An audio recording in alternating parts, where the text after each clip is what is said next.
Our family sold our house in the year 2006 when I was aged 16 and my sister was aged 14.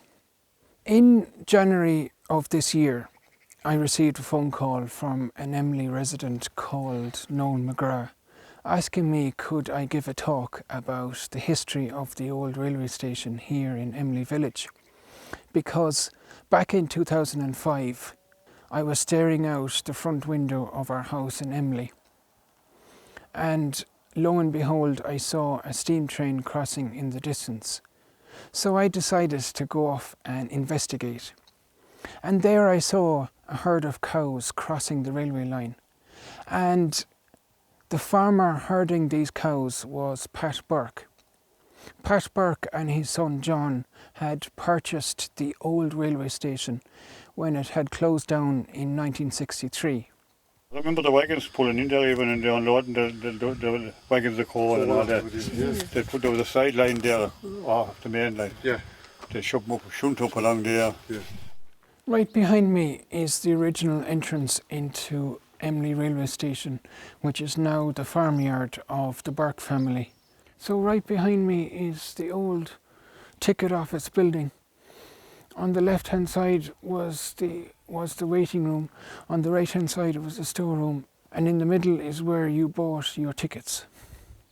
I am now off to have a chat with Toby, one of Pat Burke's sons. I'm delighted to meet you, Toby. So you were younger than John. I was. I'm the third. Your family were always really good to me growing up. I used to love seeing you coming here. Used to have great times, great conversations, great pleasure to see Nicholas is around.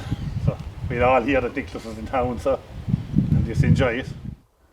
Many a time I walked through this door to visit the Burke family, and during the height of my interest in trains, I realised that there was an Emly Faulty Week coming up in the year 2005, and I decided to produce a video about the history of Emly railway station.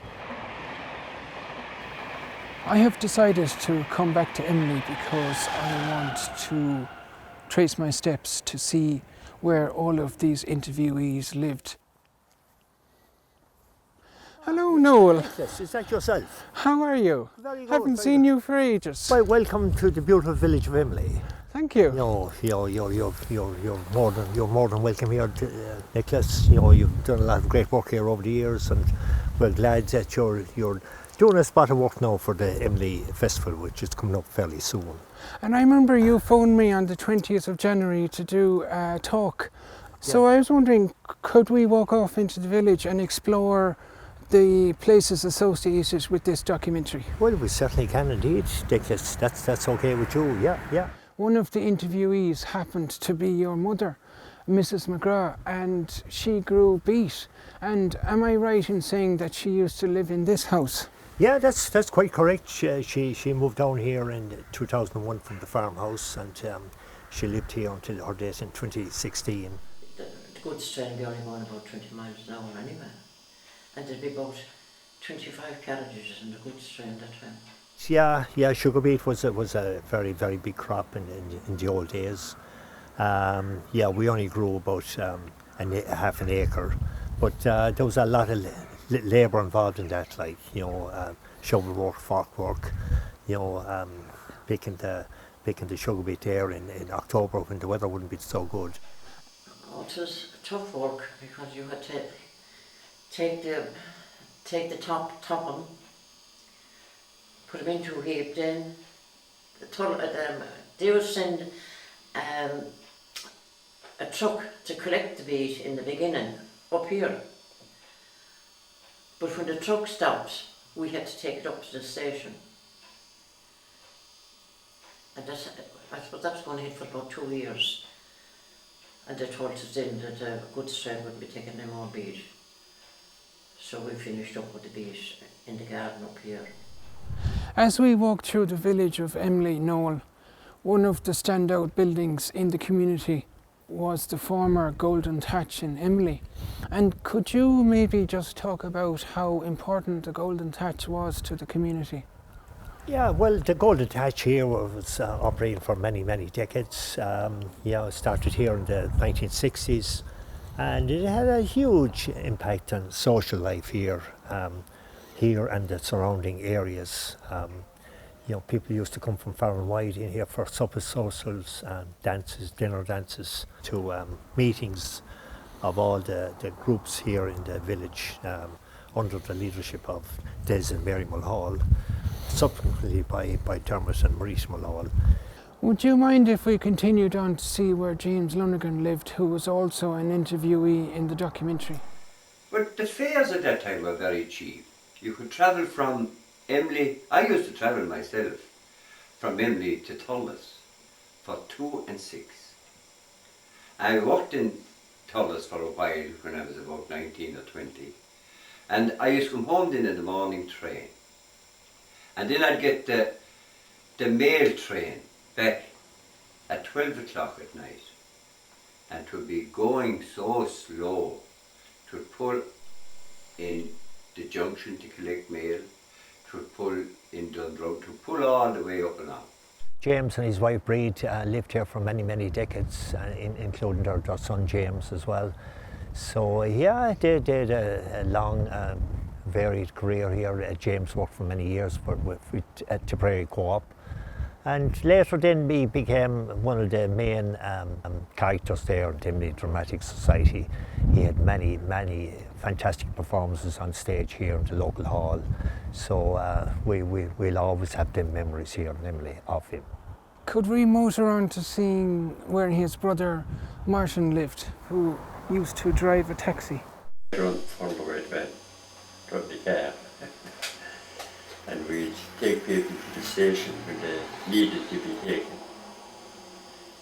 And I think the fare from Emly to the station would be 2 shillings. We generally midday rounds like, and we go and collect people that would be coming home on holidays, and families would say, would you go and meet such and such a one at such and such a time, like. If they were coming from Dublin, they'd be at that box side. If they were from Cork, they'd be at the other side, like. Well, Martin was part and parcel of the village here for many, many decades. He ran a pub up where Patsy Burns is now, for some years. And then he was the postman here in Emly for a few decades after that. All them houses there then at the left level for the workers. Pat Buck where the mall knocked now, there was 2 small houses there going in. Here is the old station master's house here in Emly, and indeed there were 2 houses right beside the station master's house where the lawn is, and workers at the railway station used to live in these houses that no longer exist. I can remember there were 7 full-time employees there at the time, the station master and 3 signalmen. And the station master was Mr. John Sheehan, and the signalmen, I can't remember all of them, but Tim Lowry was one. I have a feeling Jackie Duke could have been another, and Paddy Cal could have been another, but there were a lot of changes there over a number of years. There was Cormac Donovan and the various people that came from Kilmallock, Jimmy Malay and a few more, I can't remember off the cuff. But the signalmen worked in 3 8-hour shifts. Paddy Clancy was employed by Stephen Barry Walsh of Kilmallock in the coal shed at Emly. And can I ask you, do you remember Paddy yourself? I certainly do. Paddy and his brother Johnny, were part and parcel of Emly life for many, many decades. Unfortunately, Paddy passed away there some years ago at the ripe old age of 92. But Paddy was always he was chairman of Emly GA club for many years as well. When I went up to the railway station to work, it was for Stephen Barry Welch's of Kilmallock, and they had a number of coal stores in different railway stations, Buttevant and Croom and one at the Limerick Junction. It was there was an office in it, and there was a phone in the office. There were several people coming in from as far away as a mile or 2 beyond Galway up to Kilross, down to Tilly, down to Temple Braden, and over as far as beyond Latin. And there were people coming to the store. The back of the shed was blocked off with sleepers standing upright, and they formed the wall, and the front of the shed was open for the wagons. There was a siding coming right into our shed, and you could back the wagons back right along the shed and along the yard, and you could discharge coal or coke onto the shed or onto the yard there. Right behind me is where Paddy Clancy had his coal store. The coal store would have been down here on the left hand side, and Toby told me that there were a lot of tracks coming in just down here into sidings. The shed was a big and unusual type shed. It was about 25 feet wide and it was maybe 50 feet long, and it was about 10 feet or 10 or 11 feet high off the ground, and the roof was made out of timbered trusses, and these were across the roof, and it was covered with very heavy layers of felt, and occasionally over the years this felt would be tarred to keep it sealed off. But in general it was a well constructed shed. Later on the time it started to sag a little bit in the middle, but it certainly survived an awful long time. And the wiki gate into the office then, like into the platform. And if you were going to Cork, you go in that way, and then you would have to cross over the bridge to go to Dublin. Yeah.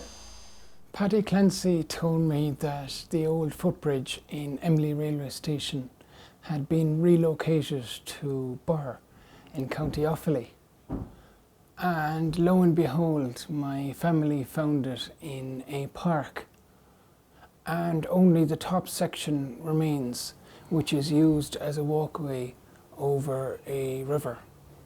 One weekend afternoon I was at home in the kitchen. A car pulled up outside and it was James Lonergan. He told me he had taken 2 pictures of the railway station when it was operating prior to its closure in 1963. And it really is priceless to have these photographs now.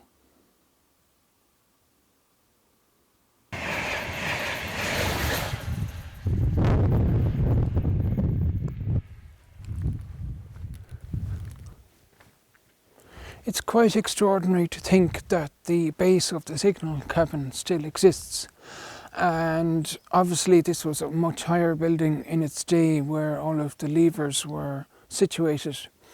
But it's nice to think that the base of the cabin, which is this stone structure, still exists to this day.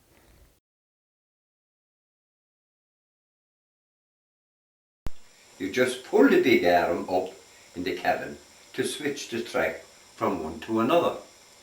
So that was the way it worked in them days. They'll pull up the signals and then they'd leave them down. It was a wire that went from the cabin down along the track and back down to the signal. And by wire they were pulled, you know, there's a wire you pulled. You go up in the cabin then and they'd be moss cord. Yeah. The moss cord, you would remember the yoke, the 2 things tipping them. They'd be tipping the yokes. 2 for coming down and 1 for going up, and 3 for... Also there were 3 linesmen, they called them linesmen, that walked the permanent way from about Emly to the Burr Road Bridge or so, and then from Emly back to about halfway to Knocklong. And they, as far as I remember, Tommy Brennan and Paddy Handley at the time, and Dick Noonan came on afterwards. Probably another man there that I can't remember, but they had a job to do every morning.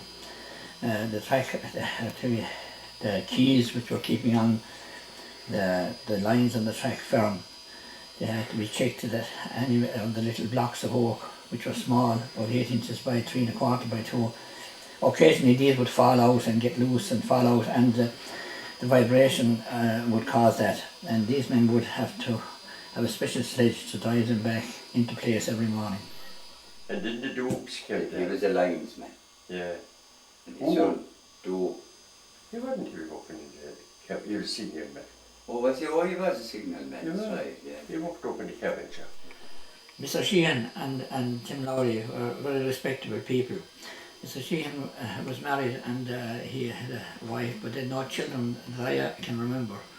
And he was a very devout person and also very honest and very understanding. Tim Lowry was much similar. He lived with his sister Mary. I remember. Oh yeah, signing the book. Oh yeah, it's the same. You must sign it for Yeah, it was the UK. Tim Lowry, signed that there. And we do the handles in our own. Yeah. Who will I sign? Who will you sign? You can't sign anyone's name but your own. Yeah, that's right. They're very strict, man. I often wondered how they lived there with all the noise of the trains passing, but apparently he told me they used to never hear the trains passing at all. They didn't take any notice of it. The structural condition of Tim Lowry's house 61 years later really is quite something. This was the house he lived in when Emly railway station was in full operation. And the house was right beside the entrance into the train station.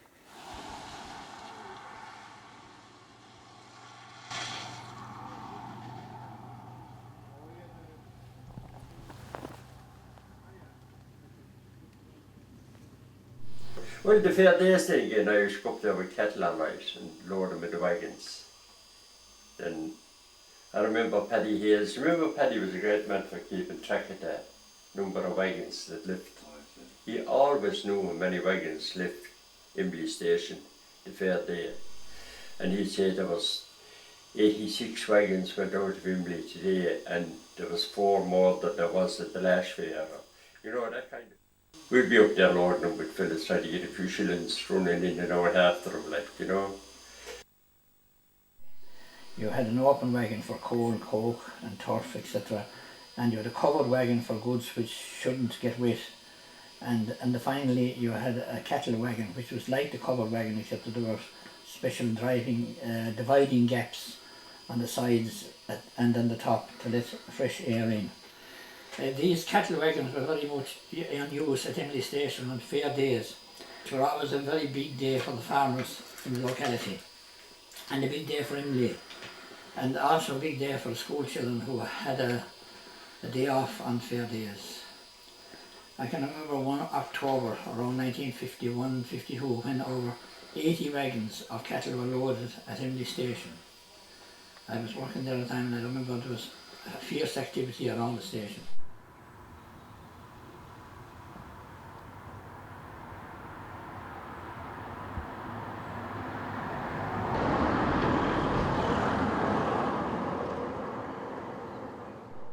The train to Yemen used to pass above there every Sunday. We used a group of us used to go back to Yemen every Sunday. We used to stop above at the station at 11 o'clock and bring us back to Emly around 6 o'clock in the evening. There'd be about 13 or 15 carriages in the train at the time. About that. But just little doors there were. You pulled back the door that time. It was the same as now. The trains were different that time. And they'd be going about 40 miles an hour. Now they're going at 95. My mother was to watch when she put out the clothes to dry, because the old goods train, and there was fire. You see, they were by coal, and if the wind was blowing the wrong way, you know what happened. You had to bring them in and wash them again, and they wouldn't put them into the washing machine. Put them into get the washing board out and scrub and scrub. The vibration would, the cups would shake in the dresser. One of my longest memories was when they built the bridge here. It was just iron railings, and I was quite young, and of course being adventurous, there was a flat top on the iron railing, and when nobody was looking, and there was an old lady Slattery's were going to town, and Billy's aunt was there, which was Tom's aunt as well, but they called her Billy's aunt. And I remember sneaking up from here when I was about 4 or 5 and walking across the top, and they had it all opened like a cat would walk along the top of the railing, and of course nobody knew I was going up, because they wouldn't have expected I was going up to Slattery. So she had to, and of course there was no phones, there was nothing like that, so she had to make contact, and she was an old lady, and bring me down and get me across to the other side. When did I say that bridge was put there? About 1952, I'd say. 1952, yeah. But before that they was bringing the tractor across first if they were coming for thrashing, and with a long chain then they'd pull the thrasher then across after that, like, you know. But they still wouldn't have been supposed to do that, like, I'd say, like, you know. Emly Farmers, which was then known as the NFA, ran a bus from Emly to the Spring Show, and after a year or two they decided to run a train, and they guaranteed CIE that they would have a certain number of people on the train, I think 300 people, and they booked the train and they advertised it and they put up posters at all the stations along, and the train stopped at Charleville, Kilmallock, Knocklong, Emly, Limerick Junction, Dundrum, Gould's Cross, and then on to Dublin. And you were in Dublin at about 10 o'clock, and there was buses laid on then to bring the people from the train to the show. So you had a long day at the show, and the train didn't leave Kingsbridge then until about 7 o'clock in the evening. And everyone from the parish, a lot of people from the parish went, and I saw 300 people getting on the train at Emly, and the platform was absolutely full and the car park was full of cars. A focal point in Emly is St Elby's Church, and it's hard to believe that most of the interviewees in the documentary have since deceased. And it really shows the importance of recording people and how valuable that information becomes many years later. But it's a hickory stick, it's a hickory ruler in fact, and it was above at the railway office, in the court store office when I went there. And Willie O'Grady, who was there for many years before me, had this hickory ruler, which is a beautiful piece of ruler. And it was used principally because in the old times they used the end pen, the nib pen, and you had to use ink, and you would never blob with this because it was a long way away from the lines. So this hickory stick, I reckon, could be the most of 100 years old, and I value it very highly. I brought it with me when I left the railway stores in Emly, and I have it ever since. I had gone to the station when it was there that time, but sure they're all gone now.